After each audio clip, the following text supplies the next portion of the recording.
வணக்கம். இது தமிழங்கா செய்திகள். முதலில் தலைப்புச் செய்திகள்.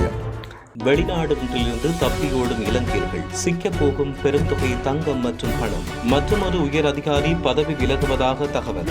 வைத்தியர் மகேஷி விஜயரத்னவுக்கு எதிராக 125 குற்றச்சாட்டுகள். மின்சாரம் எரிபொருள் செலவினத்துக்கேற்ற விலை நிர்ணயம் ஜனாதிபதி வழங்கியுள்ள உறுதிமொழி. அர்ஜுனா ராமநாதன் உள்ளிட்டோருக்கு எதிரான வழக்கு நீதிமன்றம் பிறப்பித்த உத்தரவு.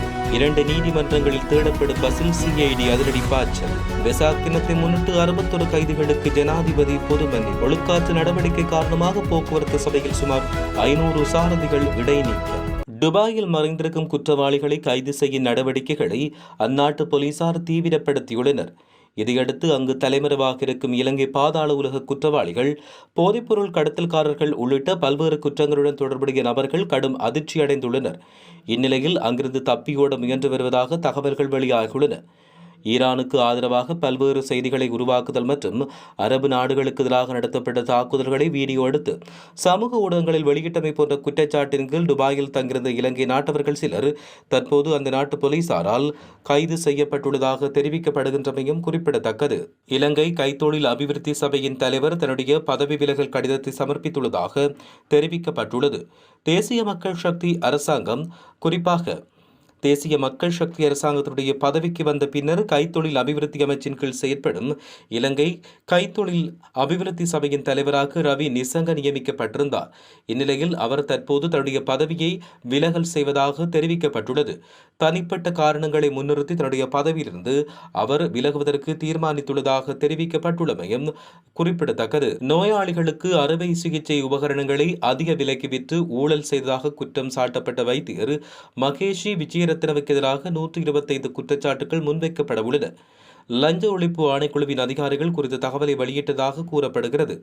நோயாளிகளுக்கு அறுவை சிகிச்சை உபகரணங்களை அதிக விலைக்கு விற்று ஊழல் செய்ததாக குற்றம் சாட்டப்பட்டு தற்போது பிணையில் வெளிவந்த ஸ்ரீ ஜெயவர்த்தனபுரம் மருத்துவமனையின் சிறப்பு நரம்பியல் அறுவை சிகிச்சை நிபுணர் வைத்தியர் மகேஷி சூரசிங்க விஜயரத்ன கடந்த வருடம் ஜூன் 17ஆம் தேதி கைது செய்யப்பட்டார்.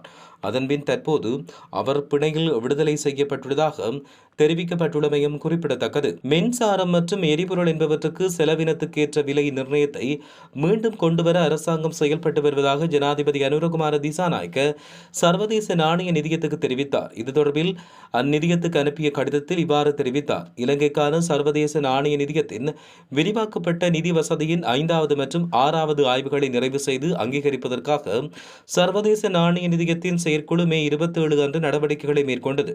அதன்படி இலங்கையின் பொருளாதார கொள்கைகள் மற்றும் சீர்திருத்தங்களுக்கு ஆதரவளிப்பதற்காக 695 மில்லியன் அமெரிக்க டாலர் தொகை அங்கீகரிக்கப்பட்டுள்ளதாகவும் தெரிவிக்கப்படுகின்றமை குறிப்பிடத்தக்கது. நாடாளுமன்ற உறுப்பினர் அர்ஜுனா ராமநாதன் உள்ளிட்டோருக்கு எதிராக தெல்லிப்பளை புற்றுநோய் வைத்தியசாலையின் வைத்தியர் நிகழ்நிலை காப்புச் சட்டத்தின் கீழ் தாக்கல் செய்த வழக்கு எதிர்வரும் ஜூன் 19ஆம் தேதிக்கு கட்டளைக்காக தேதியிடப்பட்டுள்ளது. தெல்லிப்பளை வைத்தியசாலையின் புற்றுநோய் பிரிவு வைத்தியர் தொடர்பில் சமூக வலைதளங்களில் அவதூறு பரப்பினார்கள் என்ற குற்றச்சாட்டில் ராமநாதன், அர்ஜுனா உள்ளிட்ட 2 வைத்தியர்களுக்கு எதிராக நிகழ்நிலை காப்புச் சட்டத்தின் கீழ் யாழ்ப்பாண மேலதிக நீதவான் நீதிமன்றில் தாக்கல் செய்யப்பட்டுள்ள வழக்கு நேற்று விசாரணைக்கு எடுத்துக் கொள்ளப்பட்டது. இதன்பொழுது யாழ்ப்பாண மேலதிக நீதவான் நீதிமன்றம் இந்த விடயத்தை உத்தரவாக பிறப்பித்துள்ளதாக குறிப்பிடத்தக்கது. ஏற்கனவே மாத்தறை நீதவான் நீதிமன்றம் பசில் ராஜபக்சவை கைது செய்யுமாறு உத்தரவு பிறப்பித்துள்ளது. இந்நிலையில் மற்றொரு உத்தரவை நேற்றைய தினம் கோட்டை நீதவான் பசன் அமரசேன பிறப்பித்தார். கடந்த 2014ஆம் ஆண்டு ஊவா மாகாண சபை தேர்தல் பிரச்சாரத்துக்காக சுற்றுலா ஊக்குவிப்பு பணியகத்துக்கு சொந்தமான 7.8 மில்லியன் ரூபாய் பொது நிதியை முறைகேடாக பயன்படுத்திய குற்றச்சாட்டில் முன்னாள் அமைச்சர் பசில் ராஜபக்சவை கைது செய்யுமாறு உத்தரவிடப்பட்டது.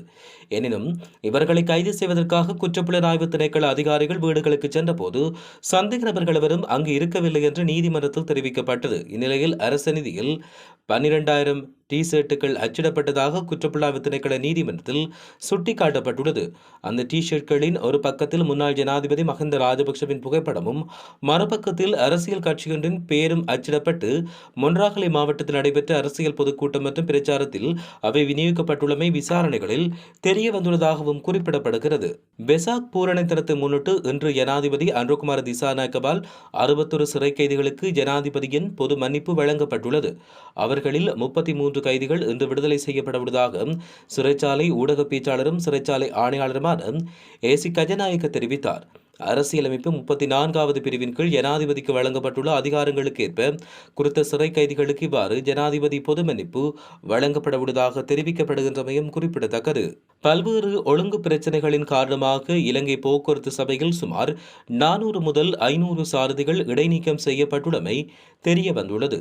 அவர்களில் சிலர் இன்னும் தங்களின் சம்பளத்தை பெற்று வருவதாகவும் தெரிவிக்கப்பட்டுள்ளது. பல்வேறு சட்ட சூழ்நிலைகளின் கீழ் நடைபெறும் நீதிமன்ற நடவடிக்கை காரணமாக சம்பளம் வழங்கப்பட்டு வருவதாகவும், இடைநீக்கம் செய்யப்பட்டுள்ள ஓட்டுநர்களில் சிலர் தனியார் பேருந்துகளை ஓட்டி மேலதிக வருமானத்தை ஈட்டி வருவதாகவும் அதிகாரிகள் மேலும் தெரிவித்துள்ளனர். இந்த விடயம் தொடர்பில் நீண்ட கலந்துரையாடலுக்கு பின்னர் தேவையான சட்ட ஆலோசனையை உடனடியாக பெற்றுக்கொள்ளவும், ஒழுங்கு நடவடிக்கைகளை எடுக்கும் முறைகளை மறுபரிசீலனை செய்யவும் தீர்மானிக்கப்பட்டுள்ளதாக தெரிவிக்கப்படுகின்றமையும் குறிப்பிடத்தக்கது.